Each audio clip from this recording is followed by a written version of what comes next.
Puri Jagannadh double smart Shankar తో దండెత్తబోతున్నాడు. తన career graph పడిపోయింది అనుకున్నప్పుడల్లా ఏదో ఒక బ్లాక్ బస్టర్ తన ఫేట్ మార్చింది. బద్రీ, పోకిరి, బుడ్డా హోగా తెరా బాప్, స్మార్ట్ శంకర్ ఇలా ఈ దర్శకుని 5 లైఫ్ లైన్స్ కాపాడాయి. డబుల్ స్మార్ట్ శంకర్ 6వ లైఫ్ లైన్ గా మారబోతోందా?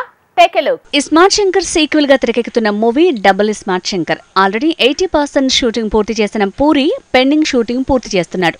ఈసారి హీరో చిప్ లోనే విలన్ చిప్ ని సెట్ చేసి అపరిచితుడిని మించే ఫార్ములాని రెడీ చేస్తున్నాడు. చాలా మంది దర్శకుల కెరీర్ గ్రాఫ్ లేచి పడిపోవటం కామన్.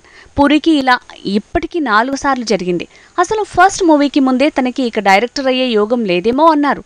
కానీ బద్రీతో ఏకంగా పవర్ఫుల్ హిట్ వచ్చింది. బద్రీ తర్వాత పూరికి కాలం కలిసి రాలేదు, పంచ్ పడకుండా ఉండలేదు. అలాంటి టైంలో పోకిరి లాంటి బ్లాక్ బస్టర్ తో ఫేటే మారిపోయింది. పోకిరి తర్వాత హిట్లు ఫ్లాపుల మధ్య నలుగుతుంటే పూరి పనైపోయిందన్నారు. కానీ బాలీవుడ్ లో అమితాబ్ బచ్చన్ తో బుడ్డా హోగా తేరే బాప్ మూవీ తీశాడు.